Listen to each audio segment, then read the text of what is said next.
የተወደዳችሁ እግዚአብሔር ቤተሰቦች እንዴት አላችሁ? ጸጋና ሰላም ይብዛላችሁ። እግዚአብሔር አምላክ የተባረከ ይሁን። ሳምንታዊ የሆነውን የሐዋርያት ሥራ ትምህርታችንን ዛሬም ደግሞ እንደተለመደው እንቀጥላለን። ጌታ አምላክ የተባረከ ይሁን።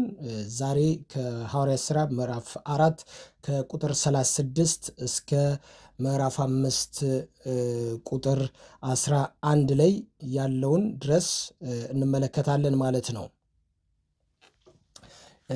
ላንብብና ወደ ዛሬ ክፍላችን ሐሳባችን እንገባለን ማለት ነው። እንደዚህ ይላል። በቆጵሮስ የሚኖር ዮሴፍ የሚባል አንድ ሌዋዊ ነበረ። ሐዋርያትም በርናባስ ብለው ጠሩት። ትርጉሙም የመጽናናት ልጅ ማለት ነው። እርሱም መሬቱን ሸጦ ገንዘቡን አምጥቶ በሐዋርያት እግር ስር አስቀመጠ። ምዕራፍ 5 ከቁጥር 1 ጀምሮ አነባለሁ። ሐናንያ የተባለ ሰው ከሚስቱ ከሰጲራ ጋር መሬት ሸጠ። ሚስቱም በሚገባ እያወቀች ከሽያጩ የተወሰነ ገንዘብ በማስቀረት የተረፈውን አምጥቶ በሐዋርያት እግር ስር አስቀመጠ። ጴጥሮስ ግን እንዲህ አለ፣ ሐናንያ ሆይ መንፈስ ቅዱስን ትዋሽና ከመሬቱ ሽያጭ ታስቀር ዘንድ ሰይጣን ልብህን ለምን ሞላው? ሳትሸጠው በፊት የአንተው አልነበረምን? ከሸጥቀውስ በኋላ ቢሆን ገንዘቡን በእጅ አልነበረምን? ለመሆኑ ይህን ነገር እንዴት በልብህ አሰብክ? የዋሸኸው እኮ እግዚአብሔርን እንጂ ሰውን አይደለም። ሐናንያም ይህንን እንደሰማ ወድቆ ሞተ። ይህን የሰሙት ሁሉ ታላቅ ፍርሃት ያዛቸው። ጎልማሶችም ተነስተው አስክሬኑን ገነዙት፣ ወስደውም ቀበሩት። 3 ሰዓት ያህልም ካለፈ በኋላ ሚስቱ የሆነውን ሳታውቅ መታ ገባች። ጴጥሮስም እስቲ ንገሪኝ፣ መሬታችሁን የሸጣችሁት በዚህ ዋጋ ነውን? አላት። እርሷም አዎን፣ በዚሁ ዋጋ ነው አለች። ጴጥሮስም የጌታን መንፈስ ትፈታተኑ ዘንድ እንዴት እንዲህ ተስማማችሁ? እነሆ ባልሽን የቀበሩት ሰዎች ተመልሰው እግራቸው ደጃፍ ላይ ነው፣ አንቺንም ይዘው ይወጣሉ አላት። እርሷም ወዲያውኑ እግሩ ስር ወድቃ ሞተች። ጎልማሶችም ሲገቡ ሞታ አገኟት። አውጥተውም በባሏ አጠገብ ቀበሯት። መላይቱን ቤተ ክርስቲያንን ይህንን የሰሙትን ሁሉ ታላቅ ፍርሃት ያዛቸው ይላል። በአዲሱ መደበኛ ትርጉም ነው ያነበብኩት። እግዚአብሔር አምላክ የተባረከ ይሁን። እንግዲህ በዚህ ስፍራ ላይ ስለ በርናባስና ስለ ሐናንያ ስለ ሰጲራ ብዙ ጊዜ በተለያየ መንገድ በቤተ ክርስቲያንም እንዲሁም በተለያየ ስፍራ ይህን የእግዚአብሔርን ቃል አስተምሬያለሁ። በተለይ ስለ በርናባስ የበርናባስን የሕይወት ታሪክ እንዲሁ በደንብ አስተምሬያለሁ። ዛሬ ግን የሐዋርያት ሥራ መጽሐፍን ስንማር እነዚህን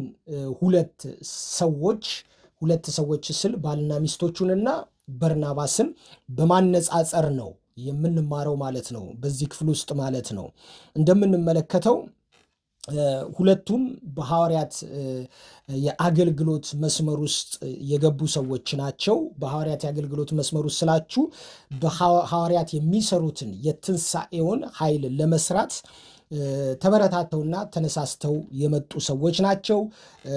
ሐዋርያት ሥራ ምዕራፍ 4 ቁጥር 32 ላይ ያመኑትም ከሚባሉ ሰዎች መካከል ናቸው። ያመኑ ከሚባሉ ሰዎች መካከል ነው። ሐዋርያት ሥራ ምዕራፍ 4 ቁጥር 32 ላይ ያመኑትም ሁሉ ይላል እና እነዚህ ካመኑ ሰዎች መካከል ላይ ያሉ የሚቆጠሩ ሰዎች ናቸው። ስለዚህ በርናባስ በቆጵሮስ የሚኖር ዮሴፍ የሚባል አንድ ሌዋዊ ነበር ተብሎ ስለሱ የተነገረ ሐሳብ አለ።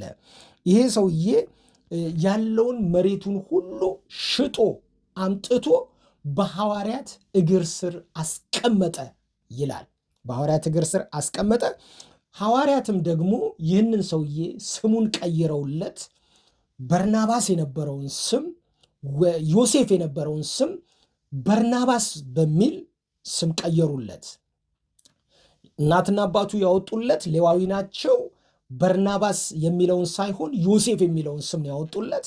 ሐዋርያት ግን ወደ እነርሱ ከመጣ በኋላ ይህንን ቤት ሸጦ ያለውን ሁሉ እግራቸው ስር አምጥቶ የእናንተን ወንጌል እንደ ራሴ ወንጌል አድርጌ የልጁን የክርስቶስን ወንጌል እሰራለሁ ብሎ እግራቸው ስር አምጥቶ ካስቀመጠ በኋላ በርናባስ ብለው ጠሩት። ትርጓሜውም የመጽናናት ልጅ የሚል ሐሳብ ነው ያለው እዚህ ውስጥ ማለት ነው። ለምንድን ነው እንደዛ ያሉት? በበርናባስ ወይንም በዮሴፍ በተባለው በዚህ በቆጵሮሳዊው ሰው በርናባስ ተብሎ በተጠራው ሰው ሐዋርያት መጽናናትን አግኝተዋል። ይሄ ሰውዬ ትልቅ ሰው ይመስላል ሲታይ፣ በመጽሐፉ ገጽታ ሲታይ ትልቅ ሰው ሲባል በጣም ይሄ ልብን የሚያረስ አይነት ሰው ነው። ምክንያቱም ሌዋዊ ነው። ስለ ብሉይ ኪዳን መጽሐፍ ጠንቅቆ የሚያውቅ ሰው ነው የሚያውቅ ሰው ነው። ነገር ግን በኢየሩሳሌም ምድር አልተወለደም። የተወለደው ሳይፕረስ በሚባለው ወይም ቆጵሮስ ተብሎ በሚጠራው ደሴት በቱርክና በእስራኤል መካከል ላይ በዚህ በሜዲትራሊያን መካከል ላይ ባለች ደሴት ላይ የተወለደ ሰው ነው። ነገር ግን ወደ ሐዋርያት ሲመጣ በሙሉ ልቡ ነው የመጣው። በሙሉ ኃይሉ ነው የመጣው። በሙሉ ልቡ በሙሉ ኃይሉ። ለምን? ዳግመኛ ወደኋላ እንዳይመለስ ልክ እንደ ኤልሳ ያለውን ነገር በሙሉ ሸጦ አምጥቶ በሐዋርያት እግር ስር አስቀምጦ ነው አገልግሎትን የጀመረው። በጥሩ የልብ መሰጠት። ወንጌል እንደዚህ አይነት ሰዎችን ያከብራል። ወንጌል እንደዚህ አይነት ሰዎችን ይፈልጋል። በሙሉ ልብ የሚያገለግሉ ሰዎች፣ ባላቸው በሌላቸው ኃይል የሚያገለግሉ ሰዎችን ወንጌል ይፈልጋል። ስለዚህ ይሄ በርናባስ የሚባለው ሰው እንደዚህ አይነትን ስጦታ ይዞ ወደ ሐዋርያት መጣ። ከዛ በኋላ ሐዋርያት ጋር ሲመጣ ደግሞ ለሐዋርያት መጽናናትን ፈጠረ። መጽናናት ታውቃላችሁ፣ ሐዋርያቶች ይህንን ምዕራፍ 4ን ስናነብ ወደ ላይ ስንማር ስናጠና ከምዕራፍ 3 ጀምሮ በዛ በተፈወሰው ሰውዬ አማካኝነት ብዙ ሰልፍ ገጥሟቸዋል። ብዙ ሰልፍ መጥቶባቸዋል። ያ በቤተ መቅደስ ደጃፍ ላይ የፈወሱት ሰውዬ በሱ ሰውዬ አማካኝነት ተአምራት ጌታችን ኢየሱስ ክርስቶስ ስሙን ባከበረ መንገድ በተደረገው ተአምራት ብዙ ሰልፍ ገጥሟቸዋል። ጴጥሮስና ዮሐንስ ታስረዋል። እንደገና ብዙ ዛቻም ገጥሟቸው ነበረ። የባለፈው ትምህርታችን ላይ ያየነው ይህንን ነው። ብዙ ዛቻ ገጥሟቸው ነበረ። ስለዚህ ከዚህ የተነሳ ወዳጆቼ ትንሽ የልብ ማዘን እኮ ሊያጋጥመን ይችላል፣ እንደ ሰው ማለት ነው። እና ወንጌሉን እየሰራን ለሰው ትርፍ እየሰራን ያ ሰው ደግሞ እኛን ሲጎዳን ልባችን ሊያዝን ይችላል። ሌላው ደግሞ እውነትን ሰዎች እንዴት በቀላሉ አይረዱትም ብለን የመጣው እውነት ቅልል ብሎ የመጣ እውነት ነው፣ ለምን አይረዱትም ብለን ደግሞ የምናዝንበትም ራሱን የቻለ መንገድ አለ። መከራውም ሲበዛ እናዝናለን። እንደገና ደግሞ ከውጭ የመጣው ችግር ደግሞ እየገፋ ሲመጣ እናዝናለን። ቢሆንም ግን የአንድ ሰው መምጣት ግን ሐዋርያትን መጽናናትን አበዛላቸው። ከዚህ የተነሳ ነው የመጽናናት ልጅ ያሉት። ተጽናንተንብሃል አይነት ነገር ነው። ተጽናንተንብሃል ብለው ስሙን ቀየሩት። ስሙን የቀየሩት በርናባስ በነሱ መካከል በመጣ ጊዜ ለሐዋርያት ትልቅ መጽናናትን ፈጥሯል። በርናባስ አንድነትን በበለጠ መንገድ እንዲጠነክር ያደረገ፣ በርናባስ በበለጠ መንገድ የሐዋርያት ኅብረት እንዲጠነክር አድርጓል። በሙሉ ኃይሉ ስለመጣ፣ ምንም ሳይሰስት ስለመጣ፣ እንደገና ደግሞ በአንድነት መንፈስ ውስጥ ነው የገባው። አንድ ሆኖ ይህንን ወንጌል የሚሰራበትን ነገር አድርጓል ማለት ነው። እግዚአብሔር ይመስገን። ስለዚህ ስለ በርናባስ ብዙ የሐዋርያት ሥራ መጽሐፍ የሚናገረው ነገር አለ። ጥበብን የሞላበት ነው፣ መንፈስን የሞላበት ነው፣ በሰው ዘንድ የተመሰከረለት ሰው ነው ይላል። በጣም ደስ የሚል ነገር አለው በርናባስ ማለት ነው። እንደገና ደግሞ እነ ጳውሎስንም ያመጣ ሰው እንደሆነ እንመለከታለን። እዚህ ስፍራ እነ ማርቆስን የሚያጽናና የሚያበረታ ሰው እንደሆነ እንመለከታለን። ግን ዛሬ እኔ ላነሳው ያሰብኩት ሐሳብ ከሐናንያና ከሰጲራ ጋር በማነጻጸር ነው። ምክንያቱም ክፍሉ በምዕራፍ ተከፈለ እንጂ ክፍሉ አንድ ክፍል ነው፣ አንድ ሐሳብ ነው። ስለዚህ አንደኛው በጎ ያደረገ፣ አንደኛው መልካም ያደረገ ለሐዋርያት፣ ለወንጌል፣ ለቤተ ክርስቲያን ማደግ፣ መስፋፋት፣ መጽናት፣ ማጽናናት ሲሆን ሌላኛዎቹ ደግሞ ለቤተ ክርስቲያን መከፋፈል፣ ለቤተ ክርስቲያን መፈረካከስ፣ ለቤተ ክርስቲያን ደግሞ ስጋት የሆነ አካሄድና ተግባር ያደረጉ ሰዎች ናቸው። እነሱም ሐናንያና ሰጲራ ይባላሉ። እነዚህ ሁለት ባልና ሚስት እንግዲህ ልክ እንደ በርናባስ የዳኑ ሰዎች ናቸው። ልክ እንደ በርናባስ ስማቸው ሐናንያና ሰጲራ የሚለው አይሁዳዊ ስም ነው ያላቸው፣ አይሁዳውያኖች ናቸው ብዬ ነው ማስበው። እግዚአብሔር ይመስገን። ልክ እንደ በርናባስ የዳኑ ናቸው። ልክ እንደ በርናባስም ደግሞ ወንጌሉን በሐዋርያት እንዲቀጥል የፈለጉ አይነት ሰዎች ናቸው። ነገር ግን የገቡበት አገባብ ወይንም ደግሞ የመጡበት አመጣጥ ይሄ ስጦታቸውን ይዘው የመጡበት አመጣጣቸው ለሐዋርያት ህብረትን የሚያጠነክር ሳይሆን ህብረትን የሚያፈርስ ነው።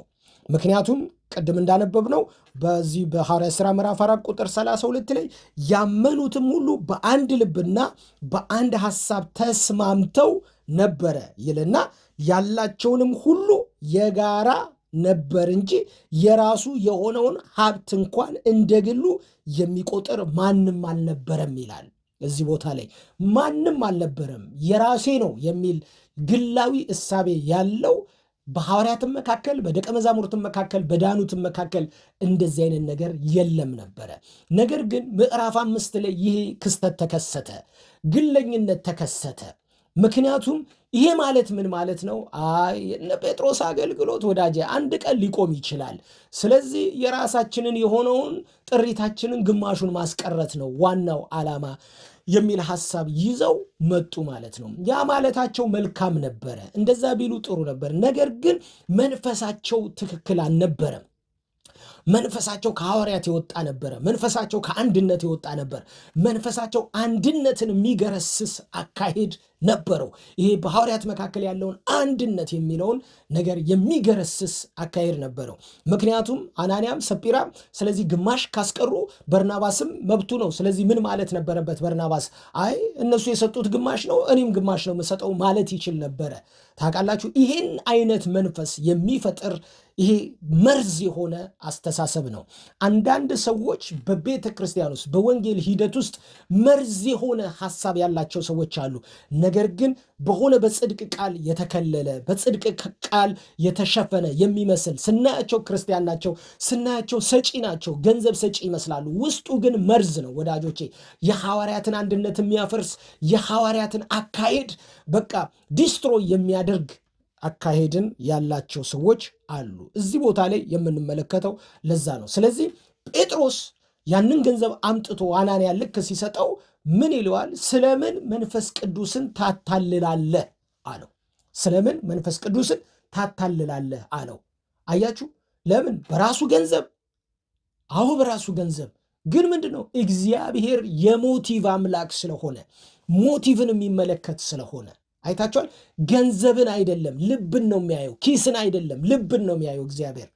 ወዳጆቼ ለተራበ ሰው የሰጣችሁትን 1 ብር አይደለም የሚያየው እግዚአብሔር። ትንሽ ነች አይልም፣ ልባችሁን ግን ያያል። የሰጣችሁትን 1 ሚሊዮን ብር አይደለም የሚያየው እግዚአብሔር፣ ልባችሁን ነው የሚያየው። 1 ሚሊዮን ብር ስትሰጡ ከምን ልብ ሰጣችሁ፣ 1 ብር ስትሰጡ ከምን ልብ ሰጣችሁ የሚለውን ነው እግዚአብሔር የሚያየው። እግዚአብሔር ኪስን ሳይሆን ልብን ያያል፣ ልብን ያያል። እግዚአብሔር የሸጣችሁትን አምጥታችሁ ያስቀመጣችሁትን ሳይሆን እግዚአብሔር አምጥታችሁ ያስቀመጣችሁበትን ልብ ነው የሚያየው፣ ልብ ነው የሚያየው። ስለዚህ እዚህ ቦታ ላይ አምጥተው ያስቀመጡበት ልብ አንድ አይነት ልብ አልነበረም ከሐዋርያት ጋር። ከሐዋርያት ጋር አንድ አይነት አይደለም። ሐዋርያትን የሚያፈራርስ አካሄድ ነው ይሄ አካሄድ። አንድነትን የሚንድ አንድነትን የሚገረስስ በሰው ዘንድ ጥርጣሬ የሚጨምር በሰው ዘንድ መከፋፈልን የሚያመጣ ስለሆነ ማለት ነው። ወዳጆቼ አንዳንድ ሰዎች የተካኑ ናቸው። ሰዎችን በመከፋፈል ሰይጣን ቀብቷቸው በእግዚአብሔር መቅደስ ውስጥ ያስቀመጣቸው ሰዎች አሉ። የሚከፋፍሉ፣ የሚለያዩ፣ ሰውን ለመለያየት ብቃት ያላቸው ቅቡ የሆኑ ሰዎች አሉ። ከእግዚአብሔር ያልሆነ ቅባትን የተቀበሉ ሰዎች አሉ። ቃሉን ይዘው የሚከፋፍሉ፣ ቃሉን ይዘው ማለት ነው ወዳጆቼ ሰዎችን የሚነጣጥሉ፣ ቁንጽል የሆነ ዕውቀት ይዘው የሚንቀሳቀሱ፣ ለወንጌል ሳይሆን ነገር ግን ለግል ሐሳብ የሚራመዱ ሰዎች አሉ። እንደ አናንያና እንደ ሰጲራ ወዳጆቼ ህይወታችን ወንጌል ነው። ከወንጌል ውጭ የምንኖረው ኑሮ ምንም ነው። ብንወልድ ለወንጌል ነው፣ ብናካፕት ለወንጌል ነው፣ ብንሰራ ለወንጌል ነው። ለወንጌሉ ክብር ነው፣ ጌታ እንዲከብርበትና እንዲታይበት ነው እያንዳንዱን እንቅስቃሴ የምንንቀሳቀሰው። ከጌታ ውጭ ያለው ወይም ከሐዋርያት ህብረት ውጭ ያለውን ለብቻ ደብቀን የምንሸጉጠው ገንዘብ መቼ ልንበላው ነው? ሐዋርያት ድንገት እኮ ሞት ሊመጣ ይችላል። ወንጌል እየሰበክ እኮ ወዳጄ ድንገት እኮ ሰይፍ ሊያገኝ ይችላል። ወንጌል እየሰበክ እኮ ድንገት እኮ በቃ ሊሰይፉ ሊጨርሱ ይችላሉ። መቼ ሸሽገህ ታስቀምጠዋለህ? አንዳንድ ገንዘቦች ወዳጆቼ ለእኛ አይደለም ለወንበዴ የሚቀመጥ ገንዘብ አለ ወዳጄ። ለሚበላ ለበላተኛ አታስቀምጥ። ነገር ግን ገንዘብ የሰጠህ እግዚአብሔር ወንጌል እንዲሰራበት ነው። ስለዚህ እንደ በርናባስ አይነት መንፈስ ያስፈልጋል። እንደ በርናባስ አይነት ያለ መንፈስ ያስፈልጋል። የበርናባስ መንፈስ ወንጌሉን ከጥግ ማድረስ የሚያስችል ሞቲቭ ያለው አስተሳሰብ ያለው ሰው ነው። እንዲህ አይነት አካሄድ አስፈላጊ ነው። ስለዚህ ሰውየው ገባ። ወዲያውኑ ስለምን መንፈስ ቅዱስን ታታልላለህ? ከሽያጩ ታስቀር ዘንድ ሰይጣን ልብህን ለምን ሞላው? ለምን ሞላው? እንግዲህ ተመልከቱ፣ እዚህ ቦታ ላይ ለመጀመሪያ ጊዜ ሰይጣን ሲጠቀስ ነው።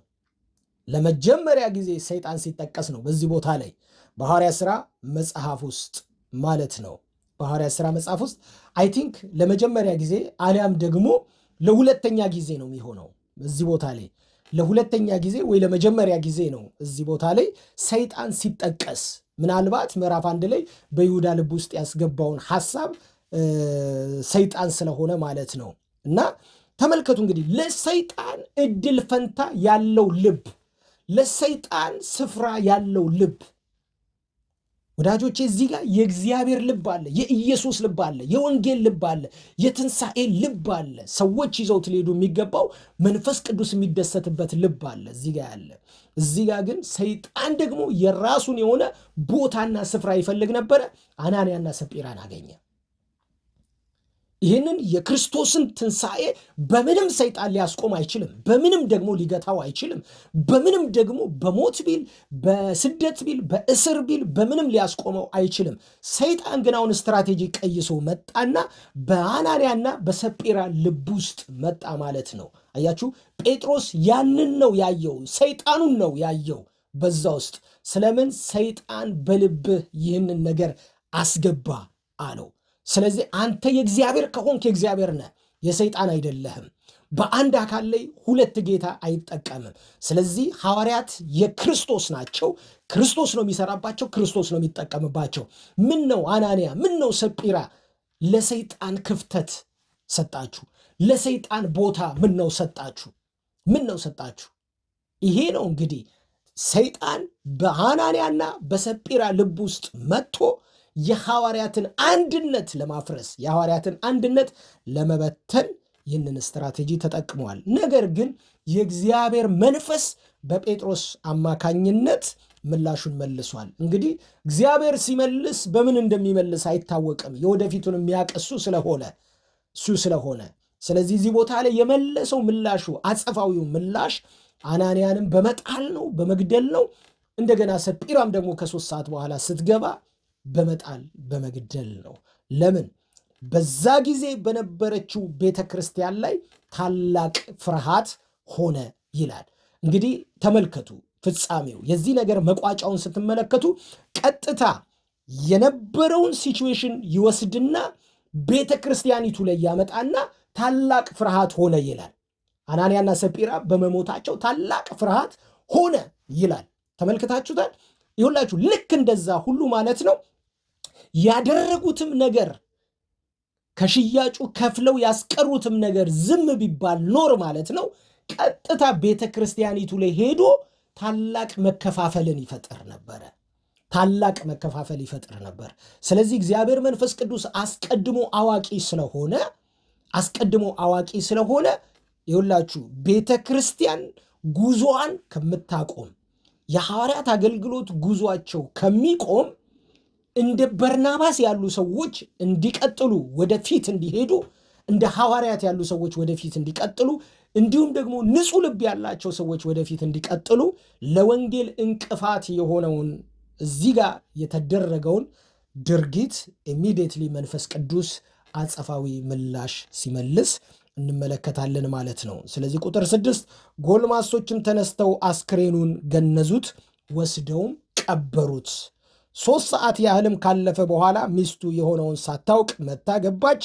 ጴጥሮስም እስቲ ንገሪኝ፣ መሬታችሁን የሸጣችሁት በዚህ ዋጋ ነው አላት። እርሷም አዎ በዚሁ ዋጋ ነው አለች። ዋሸች። እውነት በሚሰበክበት ወንጌል ውስጥ፣ እውነት በሚሰበክበት ህብረት ውስጥ ጴጥሮስ ይዋሻል እንዴ? እውነት በሚሰበክበት አንዳንድ ሰው መጋቢውን ሲዋሽ እኮ ወዳጆቼ አይኑን በጨው አጥቦ መጋቢውን ይዋሻል። አይኑን በጨው አጥቦ የቤተ ክርስቲያን መሪውን ይዋሻል። እዚህ ቦታ ላይ ያደረገችው ሴትዮዋ ይሄንን ነው።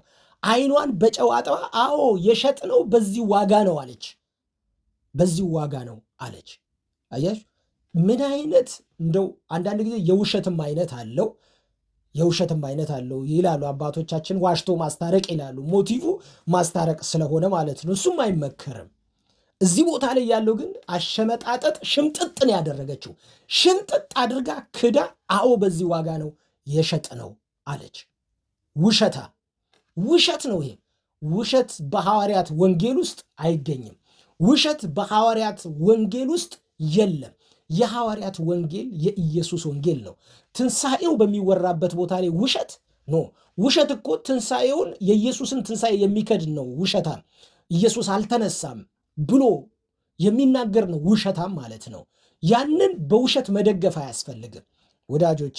እዚህ ቦታ ላይ የሰጲራ ውሸት አሁንም ባሏ የደገመውን ውሸት ያለውን ውሸት ደግማ እሷ ደግሞ ይህንን ውሸት አለች። እርሷም አዎን በዚሁ ዋጋ ነው አለች። ጴጥሮስም የጌታን መንፈስ ትፈታተኑ ዘንድ እንዴት እንዲህ ተስማማችሁ አላት። እንዴት እንዲህ ተስማማችሁ? የጌታን መንፈስ ለመፈታተን እኛን አይደለም፣ አገልግሎቱ የኛ አይደለም። በቤተ ክርስቲያን የሚደረገው አገልግሎት የአገልጋዩ አይደለም።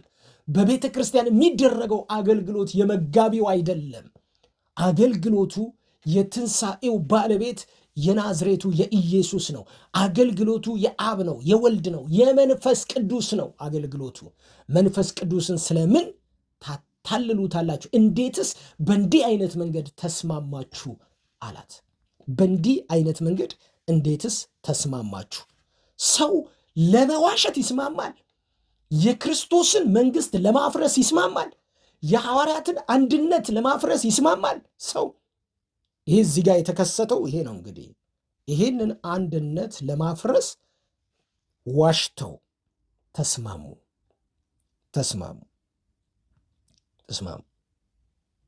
እነሆ ባልሽን የቀበሩት ሰዎች ተመልሰው እግራቸው በደጃፍ ላይ ነው፣ አንቺንም ይዘው ይወጣሉ አላት። እርሷም ወዲያውኑ እግሩ ስር ወድቃ ሞተች። ጎልማሶችም ሲገቡ ሞታ አገኟት፣ አውጥተውም በባሏ አጠገብ ቀበሯት። መላይቱም ቤተ ክርስቲያን ይህንን የሰሙት ሁሉ ታላቅ ፍርሃት ያዛቸው ይላል። አውጥተው ቀበሯት ይላል። ጴጥሮስ መቼም እገላታለሁ ብሎ አይደለም እኮ ይህንን የተናገረው፣ ግን በጴጥሮስ ያለው የእግዚአብሔር መንፈስ እኮ ነው ይህንን የሰራው። በጴጥሮስ ያለው የእግዚአብሔር መንፈስ የኢየሱስ ክርስቶስ ወንጌል እንዲቋረጥ አይፈልግም። መንፈስ ቅዱስ ኢየሱስን ማክበር ነው ትልቁ ስራው። ወንጌሉን ከግብ ማድረስ ነው የመንፈስ ቅዱስ ትልቁ ስራው። አማኞችን ማስታጠቅ ነው ትልቁ ስራው። ኃይልን መሙላት ነው ትልቁ ስራው። የመንፈስ ቅዱስ በአማኞች መካከል የሚያደርገው ስራው ፍቅርን ማብዛት ነው ትልቁ ስራው እንጂ መንፈስ ቅዱስ የሚታለል አምላክ አይደለም። መንፈስ ቅዱስ ሁሉን አዋቂ ነው። መለኮታዊ ባህሪ ያለው አምላክ ነው። ሁሉን አዋቂ የሚለው መለኮታዊ ባህሪ ያለው አምላክ ነው። የሚታለል አምላክ አይደለም። ስለዚህ ወዳጆቼ ዛሬ እንግዲህ በዚህ ክፍል እነዚህን ሁለት ፋሚሊዎች ማስተያየት በጣም አስፈላጊ ነው። የበርናባስን አካሄድና የሐናንያና የሰጲራንም አካሄድ ማጤኑ በጣም አስፈላጊ ነው። ስለዚህ ሰዎች የክርስቶስን ወንጌል ሲያገለግሉ በሙሉ ልባቸው እንደ በርናባስ ተሰጥተው ማገልገል ይኖርባቸዋል። አለበለዛ ግን በግማሽ ሲሆን የእግዚአብሔርን ስራ በቸልተኝነት የሚሰራ የተረገመ ይሁን ይላል የእግዚአብሔር ቃል ሲናገር። በቸልታ መስራት ያስቀስፋል። በቸልታ መስራት ለበረከት አያደርግም። ሌዚነስ በረከት የለውም ወዳጆቼ። ስንፍና በረከት የለውም። ማታለል በረከት የለውም። ከሱ ሳታለን ምን እናስቀራለን? የሰጠን እሱ አይደል እንዴ? ሁሉን ያደረገልን እሱ አይደል? እስትንፋስ የሰጠን እሱ አይደል? ጤና የሰጠን እሱ አይደል? ሀብት የሰጠን፣ ልጆች የሰጠን፣ ገንዘብ የሰጠን እሱ አይደለ? ከሱስ ምን እናስቀራለን? አይደለም ገንዘባችንን ልጆቻችንን እንሰጣለን ለወንጌል። አይደለም ገንዘባችንን ህይወታችንን ለወንጌል እንሰጣለን። አይደለም ገንዘባችንን ያለንን ነገር በሙሉ ለወንጌል እንሰጣለን። ይሄ የበርናባስ መንፈስ በቤተ ክርስቲያን ላይ ያስፈልጋል። የሐዋርያት መንፈስ በቤተ ክርስቲያን ያስፈልጋል። ስለዚህ እግዚአብሔር አምላክ በዚህ መንፈስ ይባርከን። የዛሬው ትምህርታችንን በዚሁ እንግዲህ ሳምንታዊ ትምህርታችንን ጨርሰናል። ሳምንት እንገናኛለን። የጌታ ጸጋ ከእናንተ ጋር ይሁን። ተባረኩ።